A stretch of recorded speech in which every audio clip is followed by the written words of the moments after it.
धीरे बोलो, कोई सुन ना ले। यह बात हम सबके कानों में पड़ी होगी और हमारे मुंह से भी निकली होगी।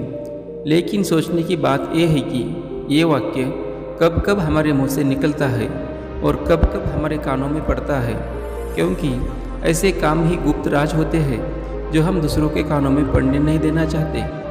अक्सर परिवार में अशांति का कारण हम सोए ही होते हैं। हम इस बात को देख पाए भले ना देख पाए, और ये असल सत्य है, क्योंकि जाने अनजाने मूर्खता वो श्याम खुद ही अपनी वो बातें दूसरों को बता देते हैं जो हमें कभी नहीं बतानी चाहिए।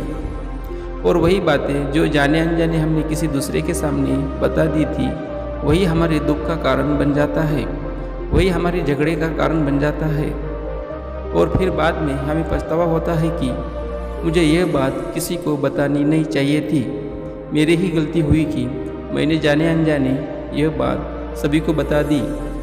इसलिए आज की जो बौद्ध कहानी मैं आपको सुनाने वाला हूँ, उसे सुनने के बाद आपको 7 ऐसी बातें पता चलेगी जो आपको कभी किसी को नहीं बतानी। ये जो 7 बातें हैं जो आपको किसी को नहीं बतानी, क्यों नहीं बतानी, इसके पीछे का तर्क भी मैं आपको बता दूंगा। और इन 7 बातों के अलावा अगर आपको लगता है कि कोई बात ऐसी है जो मुझसे छूट गई या मैं नहीं बता पाया, तो कमेंट सेक्शन में ज़रूर बताना। इससे पहले कि आप इस बौद्ध कहानी में खो जाएं, इस चैनल को सब्सक्राइब ज़रूर करें। तो चलिए कहानी शुरू करते हैं। एक समय की बात है, एक नगर में एक श्याम नाम का युवक रहता था। वह युवक बहुत गरीब था, कुछ पैसा नहीं था उसके पास। 2 वक्त की दाल रोटी भी बड़ी मुश्किल से उसको नसीब होती थी। किसी काम की तलाश में दिन रात खोज करने पर भी उसे कोई काम नहीं मिल रहा था। फिर एक दिन उसने अपनी पत्नी के सामने अपनी सारी समस्या बता दी। उसने अपनी पत्नी को कहा कि मैं जिस जगह भी काम मांगने जाता हूँ तो हर कोई मुझे ये कहकर काम नहीं देता कि हमारे यहाँ काम की ज़रूरत नहीं है। मैं काम की तलाश कर कर के थक चुका हूँ। मुझे समझ नहीं आता कि मैं तुम लोगों का पेट कैसे भरूँगा, अपने बच्चों को कैसे पालूँगा, और ये चिंता मुझे दिन रात खाए जा रही है। ये सुनकर पत्नी ने कुछ सोचकर कहा कि तुम एक आदमी के पास एक बार ही काम मांगने के लिए जाते हो, और जब वो काम नहीं देता तो तुम दोबारा उसके पास जाते तक नहीं हो। अगर तुम्हें उनसे काम लेना है तो तुम्हें हमदर्दी जतानी होगी, तुम्हें उनसे हमदर्दी हासिल करनी होगी, अपनी गरीबी दिखानी होगी, ताकि वह लोग तुम्हारी मजबूरी समझकर तुम्हें काम पर रख ले। इसीलिए शर्म मत करो, उन्हें अपनी मजबूरी बताओ, अपनी गरीबी बताओ। यह बात श्याम की मस्तिष्क में बैठ गई और अगले दिन काम मांगने के लिए वह सेठ के पास जा रहा। और पिछले दिन काम मांगने के लिए गया था, लेकिन इस बार उसने हाथ जोड़कर उस सेठ से प्रार्थना की, उससे विनती की कि वो बहुत गरीब है और उसे काम की बहुत आवश्यकता है। जो कुछ भी उसे देंगे उसमें संतुष्ट हो जाएगा, पर कृपया करके मुझे अपने यहाँ काम पर रख ले। उसकी ये हालत देखकर सेठ ने उसे अपने यहाँ काम पर रख लिया। वो रोज़ वहाँ पर काम पर जाने लगा। अंदर के अंदर वो खुश तो था कि उसे काम तो मिला, लेकिन उसे वेतन दूसरे लोगों से कम मिलता था।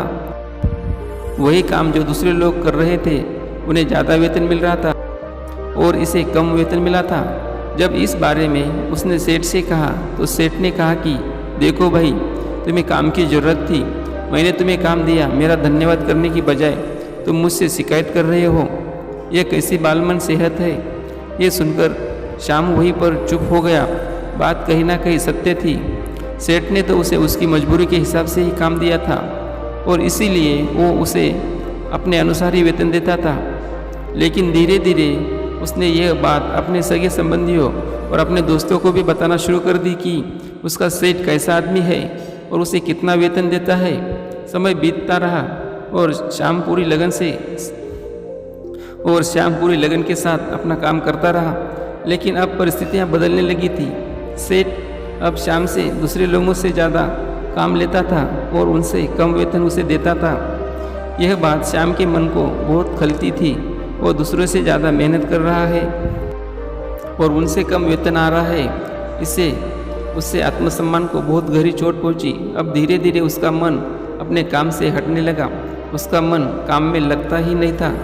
जाहिर सी बात है कि ऐसी जगह किसका मन लगेगा जहाँ आदमी को अपने आत्मसम्मान के साथ समझौता करना पड़े, इसीलिए जल्द ही उसने अपना काम छोड़ दिया और वो घर पर आकर खाली बैठ गया।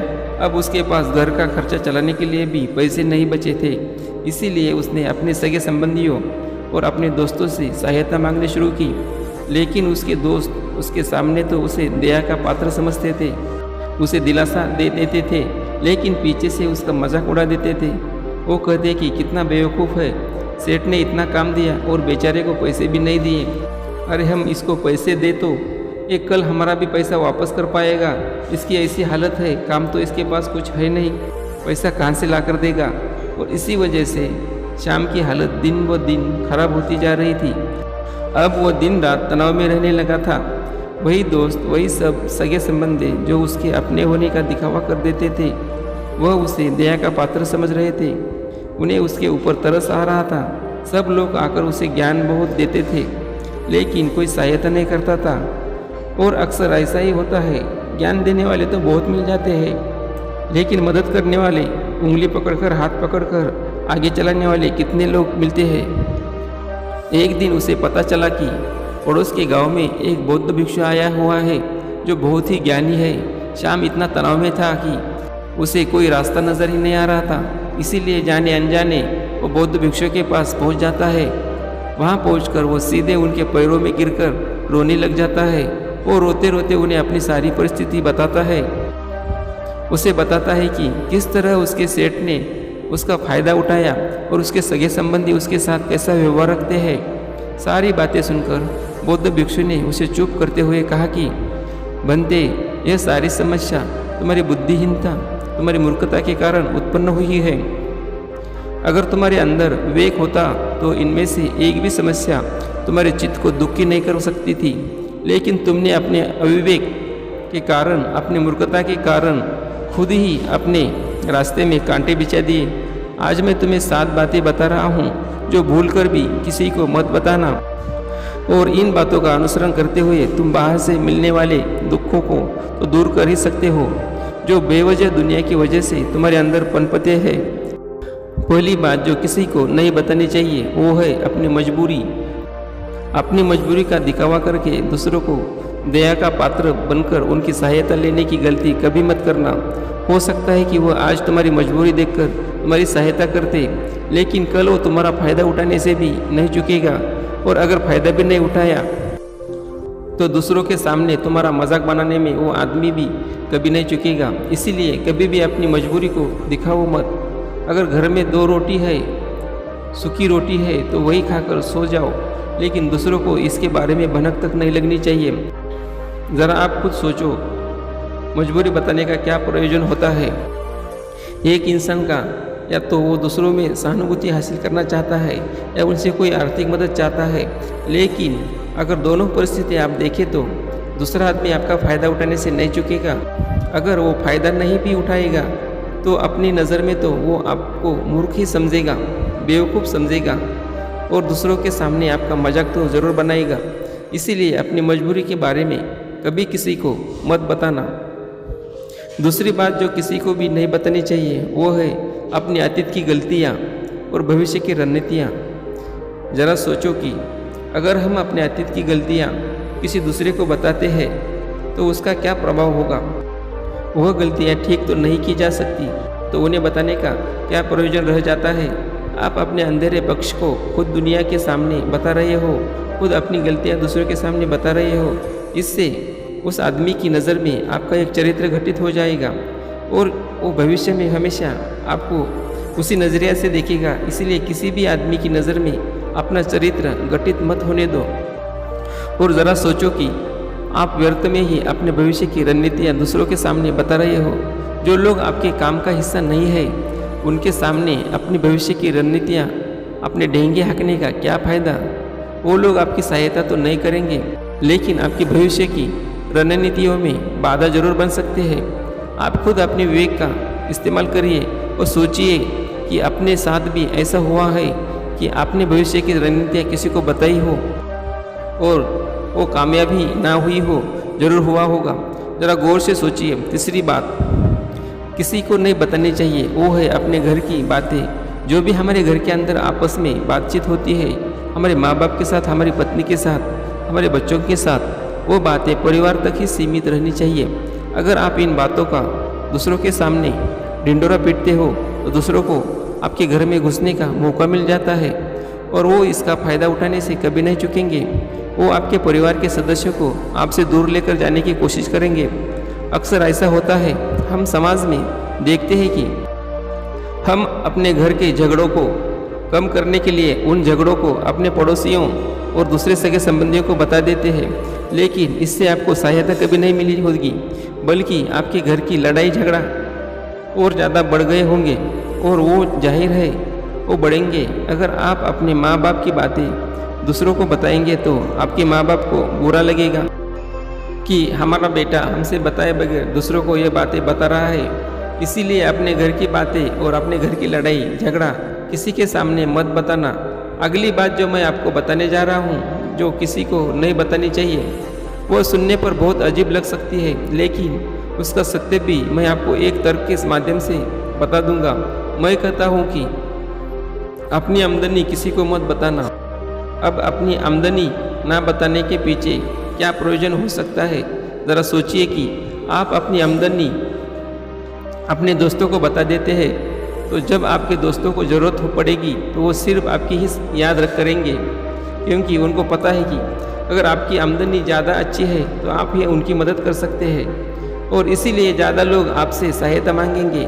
और जब आप उनकी सहायता नहीं करेंगे तो वो सोचेंगे कि इस आदमी के पास पैसे है, मेरी सहायता कर सकता है, लेकिन ये सहायता कर नहीं रहा है और इसीलिए आपकी आमदनी आप दोनों दोस्तों के बीच एक झगड़े का कारण हो सकती है। कम आमदनी होगी तो लोग मजाक उड़ाएंगे और ज़्यादा होगी तो सहायता मांगेंगे। अपनी आमदनी बताने का कोई प्रयोजन नहीं है। अगली बात जो मैं आपको बताने वाला हूँ उसे अपनी गांठ बांध लेना और किसी को यह बात मत बताना। अपनी कमजोरी और आपकी ताकत, अक्सर इंसान को पता नहीं होती कि उसकी कमजोरी या उसकी ताकत क्या है, लेकिन अगर आपको अपनी कमजोरी और अपनी ताकत पता है तो पहली बात तो आप बहुत ही बुद्धिमान आदमी है और दूसरी बात कि आपको यह बातें किसी से साझा नहीं करनी है, क्योंकि अगर आपकी कमजोरी दूसरों को पता चल गई तो वह आपकी कमजोरी का फ़ायदा उठाएगा और अगर आपकी ताकत पता चल गई तो वही ताकत आपकी कमजोरी बन जाएगी, क्योंकि वो ताकत दूसरे आदमी को पता है और वो ताकत की काट भी ढूंढ लेगा। अपनी कमजोरी, अपनी ताकत अपनी पत्नी या अपने पति को भी नहीं बतानी चाहिए, क्योंकि इसके बाद आपको घर में उनसे हमेशा दब के रहना पड़ेगा। अगली बात जो किसी को नहीं बतानी चाहिए वो है अपने मित्र, अपने शत्रु। आप अपने मित्रों के बारे में अगर दूसरे लोगों को बताएंगे तो वो आपके मित्र के साथ अपनी घनिष्ठ बनाकर आपको धोखा दिलवा सकते हैं। आपके घरे मित्र को आपसे दूर करने का प्रयास कर सकते हैं। अक्सर आम आदमी ऐसा नहीं करता, लेकिन आपके दुश्मन ऐसा करने की कोशिश कर सकते हैं। और दूसरी तरफ आपकी शत्रु का भी किसी को नहीं पता लगना चाहिए, क्योंकि आज जो आपका मित्र है अगर कल वो आपका दुश्मन हो गया तो वो आपके दुश्मन के साथ ही मिलकर आपको परास्त कर सकता है, आपको धोखा दे सकता है। इसीलिए अपने सबसे अच्छे दोस्तों को भी अपने दुश्मन के बारे में कभी मत बताना। अगली और आखिरी बात कहना चाहता हूँ कि जब तुम दान करते हो तब दान के बारे में किसी को मत बताना, नहीं तो दान करना व्यर्थ हो जाता है, बेकार हो जाता है। जब आप अपने दान का ढिंढोरा पीटते हो तो आप ये बता रहे हो कि मैं कितना बड़ा दान पुरुष हूँ और ये आपके अंदर एक अहंकार निर्मित करेगा। इसीलिए दान गुप्त रूप से किया जाए उतना ही अच्छा होता है, उतना ही फलदायी होता है। जब आपका बायां हाथ दान कर रहा हो तो दाएं हाथ को भी पता नहीं चलना चाहिए कि बायां हाथ दान कर रहा है। ये 7 बातें जो बौद्ध भिक्षु ने शाम को बताई, इनमें संसार के सभी सिद्धांत छिपे हुए हैं। इन बातों का अनुसरण करते हुए आप अपने घर में सुख शांति बना सकते हैं और घर के झगड़े हमेशा के लिए दूर कर सकते हैं। आप इन बातों के बारे में अपने विवेक से भी सोचेंगे तो आपको ये बातें सच मालूम पड़ेगी। और हमारा कहानी सुनाने का मकसद यही है कि आपका विवेक जागृत हो, आप खुद उन बातों के बारे में सोचें जो हम आपको बता रहे हैं। और अगर हम गलत है तो आप कमेंट सेक्शन में वो बात ज़रूर बताइए जिस पर हम गलत है। और इनके अलावा भी आप कोई बात जानते हैं तो उन बातों को भी कमेंट सेक्शन में ज़रूर डालें। तो दोस्तों, कैसी लगी कहानी कमेंट सेक्शन में ज़रूर बताना, और अच्छी लगी तो इस चैनल को सब्सक्राइब ज़रूर कर लेना। तो मिलते हैं अगली कहानी में, तब तक के लिए आपका ख्याल रखें। धन्यवाद दोस्तों। जय हिंद, जय भारत।